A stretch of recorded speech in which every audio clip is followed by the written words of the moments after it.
এই ভিডিওটির শেষে আপনাদেরকে কালো জাদু সম্পর্কিত এমন একটি জিনিস দেখাবো যেটি হয়তো আপনারা কখনোই দেখেননি। তাই ভিডিওটি শেষ পর্যন্ত দেখুন। কেটেমাকো ভেরাক্রুজ প্রদেশে লেকের ধারে শতাব্দীর পর শতাব্দী ধরে শামানরা আচার অনুষ্ঠান চালিয়ে আসছে। মানুষ আসে রোগ বা খারাপ শক্তি দূর করতে, ভাগ্য ভালো করতে, এমনকি প্রেমের মন্ত্র নিতে। লোকেরা বিশ্বাস করে এই শহরে এক বিশেষ শক্তি আছে যা সবকিছু বদলাতে পারে।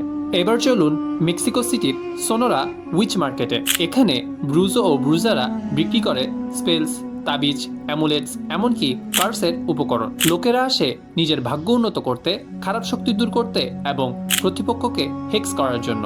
ভিডিও শুরুতে আপনাদেরকে বলেছিলাম এমন একটি জিনিস দেখাবো যেটি হয়তো আপনারা কখনোই দেখেননি। সেটি হলো ডেভিল পাজল।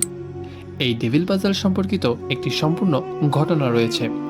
এই ভিডিওতে 1000 লাইক কমপ্লিট হলে আমি আপনাদের সামনে সেই ঘটনাটি তুলে ধরব এবং আপনাদের মধ্যে কারা কারা এই ঘটনাটি শুনতে আগ্রহী তারা অবশ্যই আমাকে কমেন্ট করে জানাতে ভুলবেন না।